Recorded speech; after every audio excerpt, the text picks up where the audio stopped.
Chaos, the process of deliverance. Those are words that I woke up to this morning. Yesterday evening I said to Kathy, I think I'm going to take a day off. I've gotten to the point that over these last couple of weeks I'm tired of hearing my own voice. I've been looking at this camera, a video screen, a iPhone screen so much that I just was at the point maybe you need a break. But this morning I woke up with these words and of chaos, the process of deliverance. And for that reason, well, I've got to hear my voice again too. You have the option of turning it off, which sometimes I think would be a great thing. Seriously, I will be posting my newsletter, everything a day early, on Wednesday prior to our celebration of Passover on Wednesday night, which is tomorrow night from the taping of this. And I'm doing that because of some things I'm just going to bring out here. Thursday is going to be for us a Shabbat, and is the first day of the Feast of Unleavened Bread. I pray that your Passover, that the beginning of our cycles of righteousness, are days of blessing unto you. I truly believe that this is going to be a Passover that we will, for whatever happens, doesn't happen, maybe happens in the midst of it, is going to be a time that we're going to remember. For many of you, you've already downloaded or you've set you've got the PDF Seder that was written by Barry Phillips a number of years ago. I've titled it the Seder of the Exile. I modified it a little bit with his permission, and I, for one, am very excited about this. I used it last year with a small group in Nashville, but literally this Seder this year is going around the world. I don't know how many of them I've sent out personally. I know that I've sent it to Ecuador, and they translated it into Spanish. I've sent it out to South Africa. It's going into different areas of Europe. So we are, as I said in a post this morning on Facebook, as history is repeating itself, we are making history as it is his story, his story. And so we are honored today to live out what one day people will be speaking of.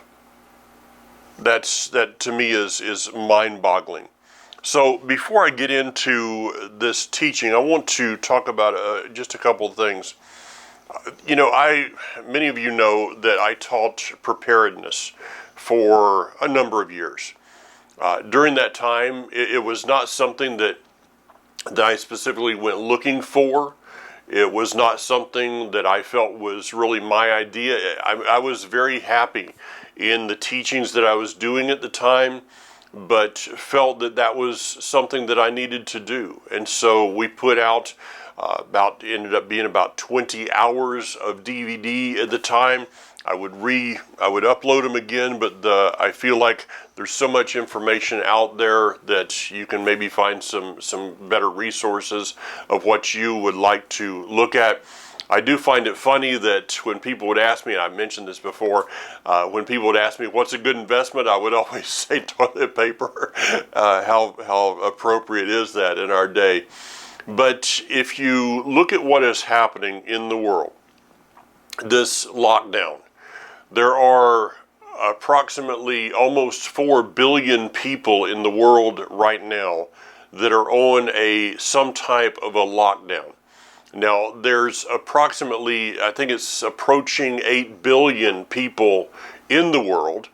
It's interesting to me, at least, that when I was born, about the amount of people that were alive when I was born are on lockdown right now. I don't know if that means anything. It's just kind of sometimes I have to think in those terms just to get out of my own head for a bit. What's going to be happening? Okay, right now we have people that are standing out on their balconies and They're doing the national anthem and all kinds of other things, and everybody's applauding the nurses and the first responders, and I do too. But with that being said, how long is the nicey nice going to continue on? There comes a time in which people become desperate. I saw this morning on a post on actually a news report of the food banks and how the demand on food banks is going up. This one food bank was up 600%. There comes a time in which the food supply, now we are running into, and I think I'm understanding the words, and I'm not prophesying or saying that this is the year, okay? Don't go there. But I'm understanding the words a little bit more of what Yeshua said of pray that your flight not be in winter. Okay, if the world is going to break down right now, and we're going to see some going from social distancing to social challenges and social anarchy and a few other things, this is a good time, because there will be, at this point, there will be vegetables.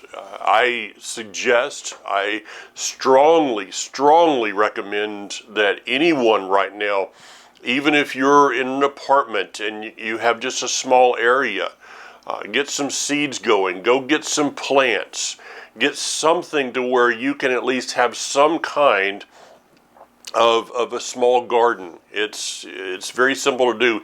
Even with containers, you can do this. If you have the ability to have something a little bit larger, I would strongly suggest that you do this. At some point, the food chain begins to decrease, the food supply, the things that are going to be happening, and I know this is the worst case scenario. Maybe it's going to go the other way, all right? But I would much rather give you this scenario right now and it go the other way and everything that I'm saying right now be totally irrelevant than for it to be, going in the direction that I tend to see it going right now. There could be a time that it's not just toilet paper. Now, I lived through the gas shortages, so-called gas shortages back in the 70s. I saw the lines. I was in those lines, in fact. And, in that day in the 70s, we had a different society. What would happen today if there's a line a mile long, not just at Walmart and you can only allow 100 people in, but what if there is this huge line trying to get into Walmart or whatever your grocery store is? What's going to happen in that time? We have a different society of people that are on edge. I jokingly said to Kathy the other day, I was working at Winn-Dixie back in the sugar shortage. Now, you think that you're scared of it? Be in the South, and there is a shortage of sugar. I've lived through it, folks. Little ladies, gray-haired ladies in the South, where we put the sugar in the tea and everything else, and there's a shortage of sugar, we'd roll a pallet of it out and just back up, because I've seen them fighting over it. They were sitting next to the pews, in pews next to each other on Sunday, but on Monday, don't get between them and their sugar. So this is where this is going. It may be a good idea for you, if you can do so, to stock up on some non-perishables. Peanut butter is, I know that there's additives and there's things that it could be better, but for that kind of a situation, peanut butter is an amazing item. It's relatively inexpensive, has fats, proteins, various things. This is a time that maybe you want to set a bit of an exercise program, okay? This is not a time for couch potato. And I actually was talking to Kathy, some others yesterday, I'm noticing something that's happening right now on Facebook, and I'm praying that this change begins to continue on. First of all, anyone that goes on Facebook today and complains about anything, shame on you. Go back and see what real people have done. Anne Frank was in an attic for 2 years, I believe it was, close to 2 years, and from there was sent to Auschwitz and would have loved to have been spending more time in that attic. Spend time looking at Corrie ten Boom and her family and others. Read Hebrews chapter 11, and you tell me, specifically in the United States, what a person has to complain about in this day. You know, there's a scripture in Isaiah that talks about that I will put an end to those who are complaining. If all we're doing is whining and complaining in this day, we might want to do some self-examination. I'm also seeing that there's a change that's happening. I'm not seeing as many posts of, what was the song that was, when you were 13 years old, what was the number one song, and scroll through your pictures and all those things. I'm praying that we're getting through this to maybe a time that we begin to not be as frivolous in life and what is important. So just some things that I'm going to throw out. One of the most prophetic things today is that Israel is going to go on lockdown. Now, though I've met Mr. Netanyahu, I'm not a real fan of his. He has numerous times sought to give away land. He's backing up right now on commitments of the sovereignty of Judea and Samaria. In the end, I see him as a politician. And I've never really met many politicians that I have any trust in at all. So I think a politician will do what politicians do, and that is to compromise in the end. That's not a statement against anybody. Don't email me on that one. But the government of Israel is putting the nation of Israel on lockdown.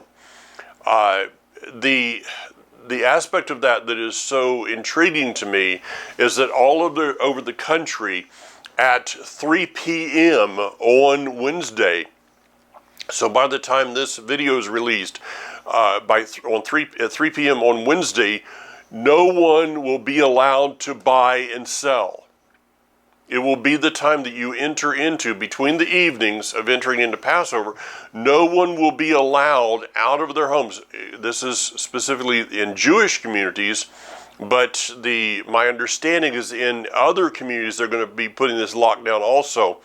But specifically, those who are in Jewish communities, the Jews in Israel, will have a lockdown basically from 3 p.m. on Wednesday until I think it's 6 or 8 o'clock a.m. the next day, which is in line with the scriptures. Okay, this will be, as I was talking on Honok, this will probably be the first time since the Exodus that a commandment like this has actually been lived out at that level. Is this prophetic? I think that anybody that doesn't see that this is prophetic, as one of Barry Phillips' songs has my favorite line in there, is it's hard to see when you close your eyes. So this is not a time for us to have the ostrich as our team mascot. Think about that. The ostrich, known for putting its head in the sand, is not the right mascot to have right now. That brings me to maybe the most serious thing that I'm going to go ahead and run with this, knowing that I'll probably receive some blowback on it at some point, unless what I'm saying is right. See, there's a fine line Mr. Edgar Wisnett, back in 1988, published a book, 88 Reasons Why Jesus Would Return in 1988. He became, in many people's eyes, a laughingstock, but he would not have been if he would have been right. So it's very easy to laugh at and condemn people who went out on a limb, maybe in warning people, but I'm not setting any kind of precedence here. I'm just giving you something to think about and pray about yourself. Israel going on lockdown. The nations going on lockdown. China is coming back from a lockdown, at least that's what's being reported. Russia not being affected, at least that's what's being reported. North Korea, who knows what's there, but those are three countries that are aligned together that have one major focus, and that is the destruction of America, and we could say of Israel also. Is this a war footing? There are things that point to. See, America is trillions and trillions, and now we have this unlimited supply of money that's being printed. That this is going to get worse and worse. Much of this money, and I'm not getting into the Federal Reserve part, but a lot of money is owed to China. Well, if a war is declared, then debts are canceled. Everything is reset to a different place. We could see some things happening out of that. Do I see the possibility of some type of a cashless society coming in a short amount of time? Yes, I can definitely see that. I think that's one that they're going to have to be very, very cautious in, but people coming to the place of fear, and God willing, get on the other side of this thing. I'm going to do a video on what I've kind of my thoughts regarding what I've seen in what's happening here with fear. Fear causes people to do things that they normally would not do, and so a lot of this has been based on fear. So with that, just some things to think through. This is maybe a good time to sit down with friends, family, communication that may not be. I could see a day that the internet is limited. One of the last things that goes down in any kind of a crisis, whether it be, I've lived through tornadoes, hurricanes, earthquakes, is phone lines, but not cell phone lines. I'm talking about landlines. So if you don't have a landline, maybe pray about getting one for a month. Get a rotary dial, or the touch tone ones, not the old rotary. I don't even know if those work anymore, but you can go to, you probably have to go on eBay now because Goodwill's closed, but just one of those cheap ones. I think you can still buy them at Walmart as you walk through that line. So those are things just to consider. So with that, let's go to the scripture, and I want to bring out, we're talking about Exodus, we're talking about Numbers, and the Haftorah portion this week is the book of Exodus. I also would ask you to consider spending some time in the Gospels. This is a time, on Wednesday. This will be, I'll probably post this early tomorrow morning. On Wednesday morning, 9 o'clock in the morning is when Yeshua was placed upon an execution stake. 3 p.m. is when he died. Consider the time after that leading into the Feast of First Fruits, and I'll bring out that in just a moment. So this thing called chaos. Chaos is part of the process leading to deliverance. If I am right, in that the first Passover, though it was not called Passover, was in the garden, then we see that through the fall of man, chaos was brought on the scene. And it was through the slaying of an animal and the taking of those skins and the Almighty seeking out Adam and Eve. He knew where they were, yes, but he sought them out. They did not go to him. He went to them, and he brought them through this process back to a place of the beginning of restoration, of deliverance. Fast forward to the time of Abraham. As many teach, I do also. That does not mean that I'm right just because others teach it. We may all be wrong about a lot of things. But it is thought that Abraham, when he was instructed to take, go back to Cain, that brought forth chaos, Cain and Abel, that could have been during the time of Passover. I just thought about that one. Abraham, when he was told to take Isaac to the mountain, it is taught that that was the time, the date, which would later become known as Passover, which was you have to imagine, a very difficult days leading up to him going there. His walk with Isaac, it was confusion. It was what is going on. There's chaotic feelings within him. And then you have the answer, which is the ram that was caught in the thicket. We see in Egypt a people that are in slavery. Slavery is a chaotic time. They're crying out. There's plagues that are happening. There's water is being turned to blood, and there's frogs, and there's lice, and there's darkness, and all of those things that are happening. And the world is being plunged into a time of chaos. And the answer to the chaos was for them to go into their houses, to be isolated, and for the Passover lamb to be slain.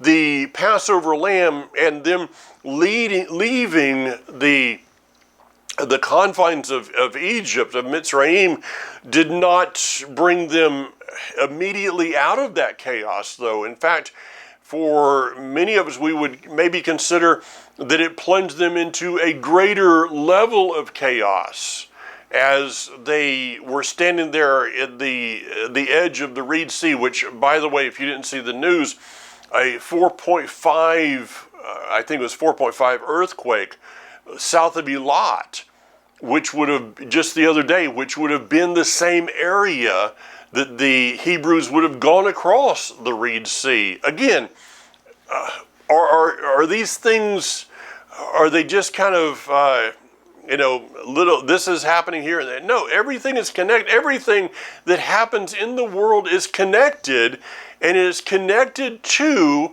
the words deliverance and restoration, the restoration of all things. And so for those that would just like to walk through blind, I don't understand that right now. Yeah, maybe it is just another dress rehearsal. I don't know. But I would rather be prepared for the curtain to open and there to be a so-called, maybe a cloud of witnesses there, than for that curtain to open and the directors say, okay, we're just going to run through this one more time. We go even to the time of Esther. Read the book of Esther and you see that this is, part of this begins at the month of Nisan, around the time of Passover. So a time of chaos that would seemingly with Haman, and then Mordecai, a type and shadow of Messiah, would step into the scene and would bring forth a people that would be delivered through Esther. Probably the greatest of this is the time of Yeshua. Again, here I am on Tuesday morning thinking back to the events that would have been happening in that day. It is so easy to read this time. So easy to read about that, the disciples, well, this happened, and all of a sudden we have the resurrection. Well, it didn't happen that way in their lives. they had gone through, maybe, I know there's people that think otherwise, but 3.5 years that they had been walking with Yeshua, their hopes, their dreams. Think of what they had seen. They had seen thousands that had been fed on a mountain. They had seen lepers healed, Lazarus raised from the dead. They actually saw him walking out with his grave clothes. The miraculous that they had seen, they had heard teachings that were still probably kind of jumbled up inside their heads, because the moment they began to get a handle on one thing that Yeshua said, he's off saying something else. And so it's like, I can't keep up with all that's being stated here. And then the garden, he's arrested, taken from them. John follows. Kepha follows at a safe distance. Miriam is there, a couple of the other women, and this whole thing begins to unravel on them in a very short amount of time, not remembering all of the things that have been said to them through the years, even in the last days of the Son of Man will go and these things will happen, and their emotions are overtaking them in that day. So give them a break, okay? These people that would say, well, Kepha got it wrong again, and the disciples were a bunch of dummies, whatever. You walk through it and see how you do. Then start pointing fingers at somebody else here. For them to watch as he is hung upon an execution stake. They see the vinegar being offered to him. They watch as this body, which history would tell us you could barely tell it was a human being. And all of a sudden, with the events of Pesach that's happening around them, the religious leaders getting ready for their religious services. These days, I'm more and more bothered. I'm not being judgmental, but I'm more and more bothered by these pastors that are going online and are touting Easter this year. Many of them know better. For those that don't, for those that have not spent the time in study, and I'm not here to judge anybody, but there's pastors out there today that they know better. They've studied it. They know that Easter has nothing to do with Scripture. They know that bunnies and Easter eggs, they know the paganism that this came from. They know the history. But yet, they continue to propagate the lies of the Nicene Council, the lies of Constantine of Marcion, the anti-Semitic lies of the pogroms, of the Inquisition, various times in history. They continue to propagate the Passion plays, which brought forth the death of Jews. I'm thankful, and they probably would be too. I will not be the one that judges that. The only life that I can judge is my own. So I do not. And I will teach this with everything that I have. This is a year to come back to the true meaning of Passover, of first fruits of unleavened bread. This is the year to put away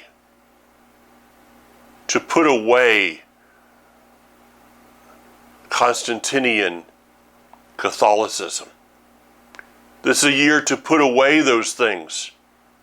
It's not cute anymore. And move on.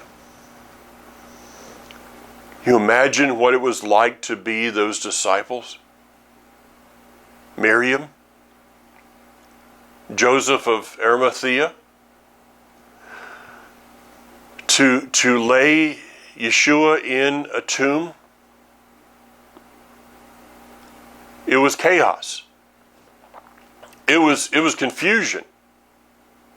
See, don't just walk through your Passover Seder and, hey, wow, this is wonderful. Imagine what it was like to be in Egypt thousands of years ago. Imagine what it was like to be in Jerusalem as those disciples, as Peter. Consider that between our Passover and first fruits. What looks like chaos to mankind is the process of deliverance and restoration to the Almighty. In Jeremiah chapter 23, we see the words, "Oh no, the shepherds are destroying and scattering the sheep in my pasture." Scattered sheep. Scattered sheep are chaos. It's a chaotic field in which it allows for wolves to come in the midst of that chaos and destroy, to steal, to kill, to destroy the flock of that pasture. But those words say that in the midst of that chaos, that I will raise up shepherds according to my own heart. And the raising up of those shepherds will end up becoming the verses of Jeremiah chapter 23, starting in verse 7, which speaks to us of another Exodus, which is to be. The Exodus which will bring deliverance, redemption, and restoration out of chaos. In the book of Ezekiel, our Haftorah portion for this week, Ezekiel chapter 37 is words that should be, and by the way, those are preceded by words of Jeremiah chapter 36, interesting enough, okay, I got that one. And in Jeremiah chapter 36 are the words that when, at a time of chaos, many years ago, this was 2nd century, I believe, Rabbi Abba was asked when the temple's been destroyed. It's after the Bar Kokhba revolt. It's the diaspora has happened to both the northern kingdom many years prior to, now the southern kingdom. And he was asked, what will be the sign of the restoration? He said these words, Ezekiel chapter 36, verse 8, "But you, mountains of Israel, you will sprout your branches and bear your fruit for my people of Israel, who will soon return." He said, this will be a prophecy. This will be a prophecy to you that the mountains of Israel, the mountains of Ephraim, will bring forth the sprouting of branches. What has happened in Israel with the planting of vineyards? Thousands and thousands and thousands of grapevines on those hills today. 25 years ago, no one could have ever even imagined that. And in the process of it, verse 27, I will put my spirit inside you. I will cause you to live by my laws, respect my rulings, and obey them. See, about the same time that the vineyard owners, many of them that I know, were in the process of preparing the soil to plant these vines on Mount Gerizim and in Shiloh and Dolev and all over in Israel, even up on the Galilee. During this time that a lot of the preparation was happening, there was also a move in the late 90s, same time frame, a move in that same time of people being awakened to the Torah. The beginning of the restoration of Torah unto a people that didn't even realize that they were part of Israel. Many of them thinking that they had replaced Israel. Nothing could be farther from the truth. You have not, and I have not been grafted in to replace the tree. You're grafted in to enlarge the tree. Parents, a mom and a dad don't go out and adopt somebody to replace their children, to replace their family, but to enlarge their family. So if I have any of my Jewish brothers and sisters and you're wondering why I could even say that and call you that, let me go on record as saying, I'm not here to replace anybody. But I believe that Isaiah chapter 56, the foreigner who has joined themselves to Hashem, the name of our ministry. Read the verses. It's not about replacing anyone. It's about enlarging. The Father is looking for, I don't want to speak for him. I'm going to kind of run with this one. I believe the Father is wanting to enlarge his family. He's like, can I adopt some more children? But we're not all going to be the same. Kathy and I have 3 children. They're not the same.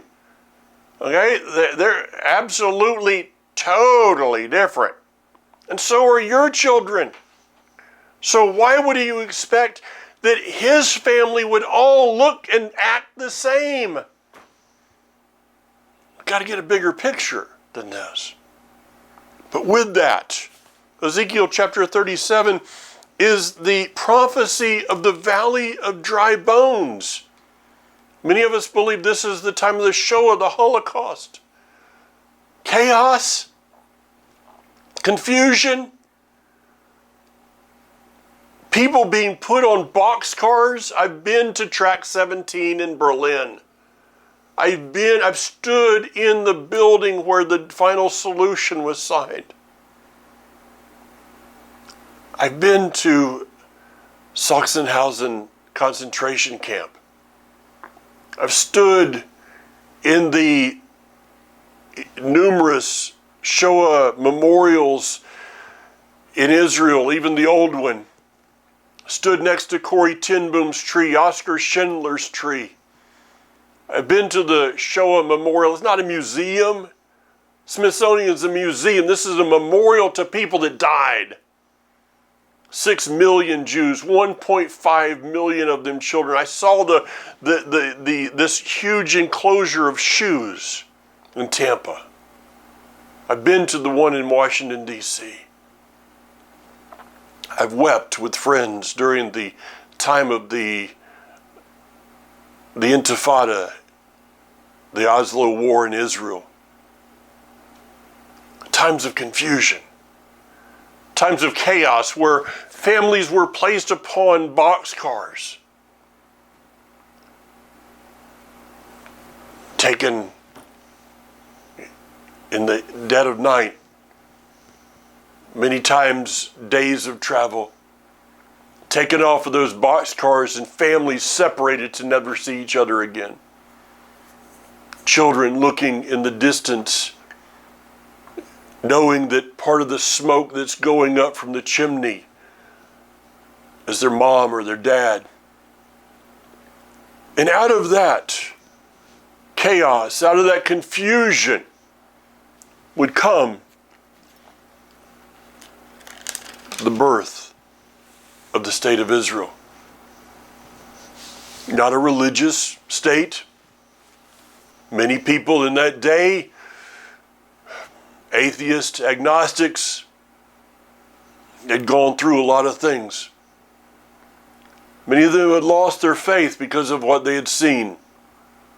Don't judge another person till you've walked in their shoes, by the way. They were asking God, where are you in this? But in 1948, can a nation be born in a day? And on that day, many Christian scholars who thought they were so smart had written books of how the end times were going to play out and what was going to happen. And all of a sudden, the Almighty stepped into the present, which is what that verse in Jeremiah 23 is about. A time that he steps into the present and says, yes, I was telling the truth. A nation can be born in a day. And they had to take their books and set them aside because they said that Israel was something of history. That the land of Israel was insignificant. And all of a sudden, it was very significant. Let us not be caught once again on the wrong side of history because we're holding on to doctrines and teachings. I, for one, as many of you, what's left of your end time theology? What will you hold on? There's people today, they're still posting on the rapture. You're gonna hold to that one? How long are you going to hold to that one? It might be time to consider that someone might have lied to you. Maybe they didn't lie intentionally. Maybe they just taught what they've been taught. Maybe it's time to look at the scriptures and say, wait a minute, I'm not a Baptist. I'm not a this or that or I'm not part of the striped cats. But Israel calls me, or the scripture calls me Israel. The chaos is producing. You see, there's over 43,000, the last time I checked, over 43,000 denominations upon the earth. Judaism has Reform, Modern Reform, secular, conservative, Orthodox, ultra-Orthodox. Yeah. It's confusion. It's chaos. But what happens when we just go back to the scripture? And we find out that all of this that's happening, everything that's happening, all the chaos, all the confusion, can be brought down to some very basic principles. Deliverance, redemption, restoration. Ezekiel chapter 37, this week's Haftorah portion. A family coming back together. A family coming back together with one destination, the kingdom. One set of rules, the Torah. Finally come to the place of loving Hashem our Elohim with all our heart, soul, and strength. Finally in that day, instead of squabbling about how do we say the name, we ask him. Instead of squabbling about calendars, we just say, and sir, could you tell me, when do we do this? The first time, one day we will celebrate, I believe we will celebrate the festivals in the kingdom. And guess what, folks? That will be the first time that they're ever done right. Until then, they're practice sessions. I'll be doing Passover. I'll be doing unleavened bread. I'm going to be eating matzah pizzas. Yeah, I got it. First fruits. Yeah, I got it. But I know this. I'm not doing it right. I'm doing it to the best of my ability, which today is right. But I look forward to the Messiah leading the Seder.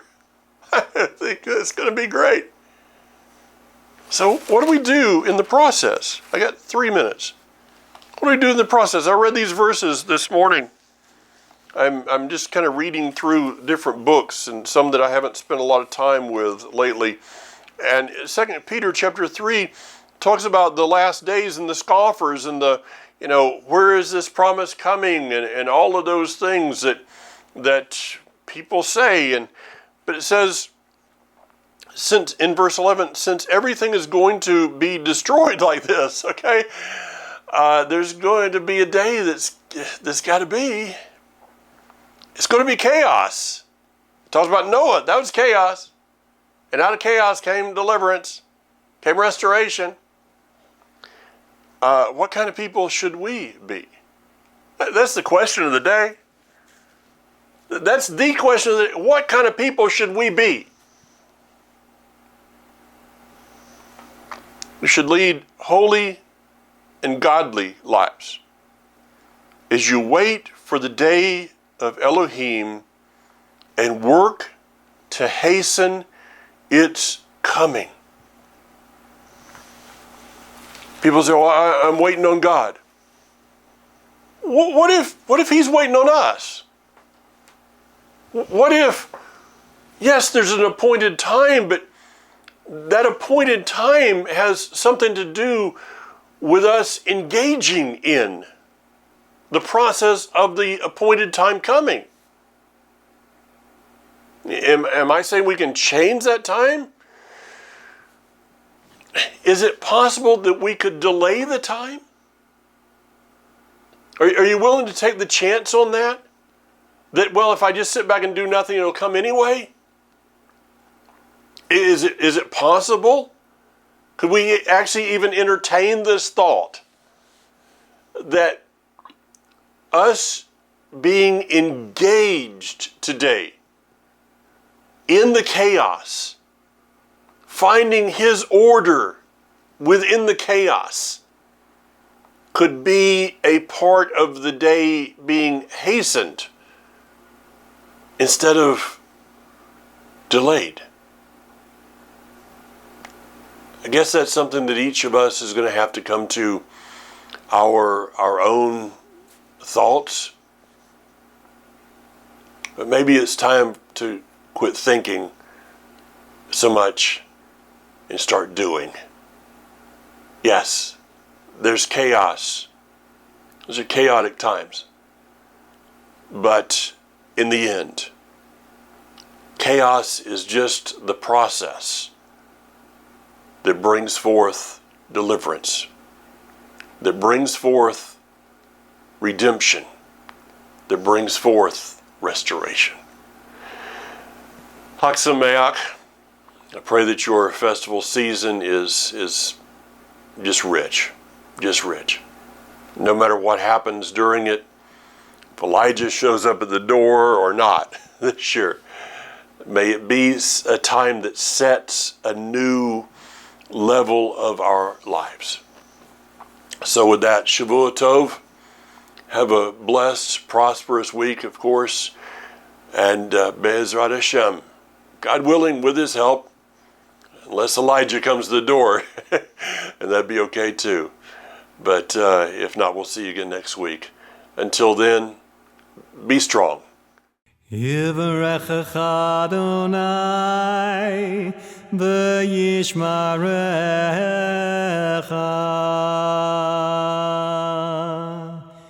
יאר אדוני פניו אליך ויחונך.